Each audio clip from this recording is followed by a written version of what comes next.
Hi, it's Lucy, and today I'm here to do my November wrap-up. First things first, location change. If you watched my videos earlier this year, around April through like July or whatever, you might be familiar with this location. I'm at my sister's house for the holidays.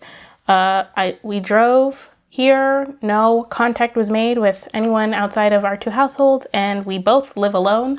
So the risk we felt was minimal, and I'm also staying here for well over the quarantine time anyway. It's not that either of our states do quarantine limits because I'm in the South. So that's my pandemic spiel. In November, I read 5 things. However, this wrap-up is going to be very short because 4 of the things I read for a reading vlog that I did, and that's up now. You can watch it. It is quite long, I know, but there are timestamps for the individual books in the reading vlog to make it easier if you want to stop watching and come back, if that's your jam, if you're interested in the books. The books that I'm talking about are the first 4 books in the Pretty Little Liars series. We have Pretty Little Liars, Flawless, Perfect, and Unbelievable. Those are the first 4 books. I read each of them, did like in-depth reviews / commentary while I was reading them.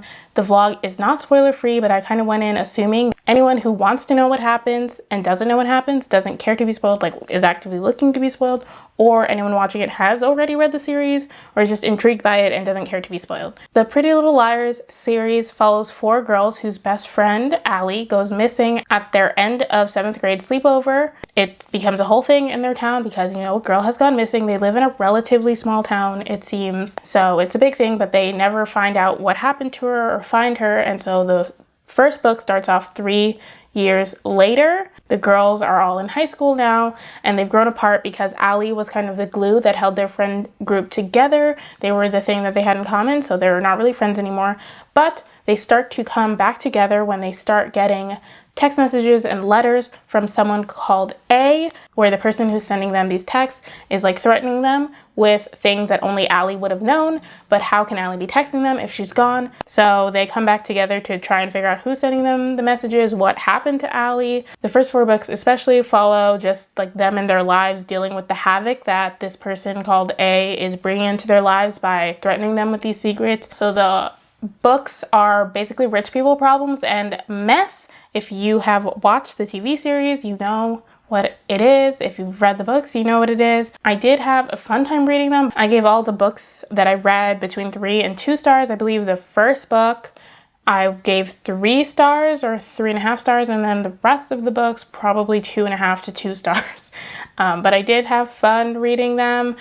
And if you want to know more, then you can check out that reading vlog. I really did work hard on it and also spent time in my life reading these books, so check it out if you're interested. I do also want to mention that the series actually has like a lot of content warnings, I think. So I do mention them in the description of the reading vlog if you're interested. So there's that. And I don't say any graphic things in the vlog or anything. And then the other book that I read in November was Watch Over Me by LaCour. I received an ARC from Penguin Teen in exchange for an honest review, and here I am doing that. So this book follows Mila, who has aged out of foster care, and she gets a job at an isolated farm in Northern California in hopes of finding a real home. The farm is known as a kind of safe haven for kids in foster care. The 2 people who run it end up fostering a lot of kids and adopting some of them, and a lot of kids in foster care have struggles, so they help them with that. And so Mila really wants to join them, which is why she feels like this could be like a new home for her. And she's joining them to be a teacher because they do homeschool the foster kids that they get because the farm is so isolated. And a lot of the other like teachers and workers there are kids that separately aged out of foster care or were in the foster care system, like that didn't live on the farm or were part of that family and ended up growing up and deciding to stay. So Mila gets this job, but when she gets there, she realizes that the farm is overrun by ghosts. And everyone acts like it's normal, but their presence means that Mila can't run away from her trauma and she has to confront it. And so we follow her while she's dealing with all of that on the farm and also like discovering new things about herself and the people that she meets. So this is a quiet and I believe well-told story about trauma, grief, wanting to belong and to be loved, and I very much enjoyed reading it. I gave it 4 stars. I do want to give this a content warning for abuse, specifically parental abuse. I thought the writing was gorgeous and the ghosts added an unexpected element that I really liked. Nina LaCour, I feel like, is known for her stories about kind of trauma and like grief. I think she does it really well. This is the third book I've read by her. The first one was Everything Leads to You, which wasn't as heavy, but it still had that similar atmosphere, I felt. And the second one was We Are Okay, which I read last year, I believe, and I really liked that as well. I really enjoyed The Ghost, especially in how it added to the atmosphere of it just feeling kind of heavy. Like, we're dealing with a lot of heavy topics in this book, and you can like really feel it through the writing. I thought Mila was a really interesting character to read from. She has a student named Lee. She ends up with only one student because she's teaching like, is this middle grade? Like middle grade age students, but they only have one at the time. And so she gets really close to her student, which I felt at times was inappropriate, but that was addressed. It felt, especially towards the beginning, that she was kind of adultifying him. Is that a word? I'm not sure, but it felt like she was maybe putting more adult emotions on him than he should have, as he is 9 years old. But Mila realizes that, and it's addressed in the book, so I appreciated how that whole storyline ended. And it does seem like a beautiful like little friendship with a kid that I really enjoyed. I thought the other side characters were fine.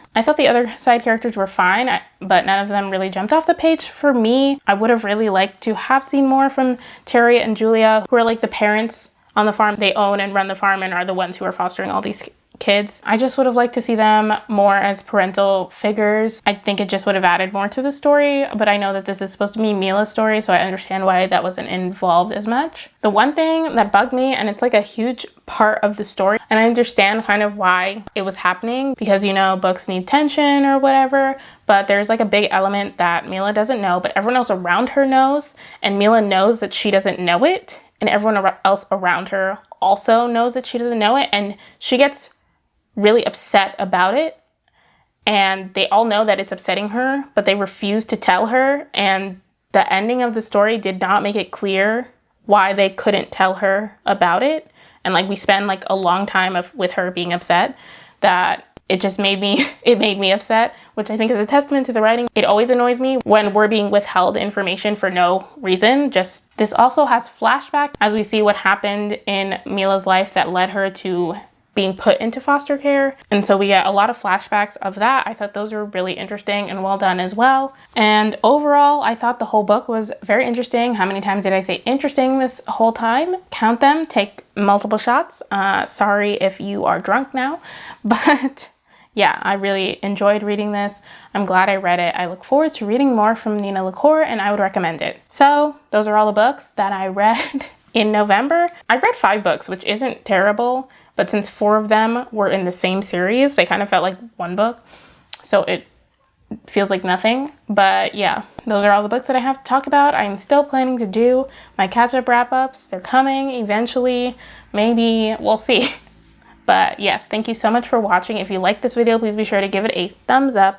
If you have an opinion about any of the books that I mentioned, leave them in the comments down below. And also let me know what was your favorite book that you read in November, or your least favorite book that you read in November. Also, if you've made it this far into the video, leave me a thumbs up emoji in the comments down below. If you haven't already, please be sure to subscribe to my channel, because I make more videos where I talk about books. Hit the notification bell so you can be notified whenever I post a video. Follow me on all my social media. I have Twitter, Goodreads, and Instagram. All those links will be in the description box. I also have probably other things in the description box that I can't think of right now. Again, thank you so much for watching. I'll see you in my next video. Bye!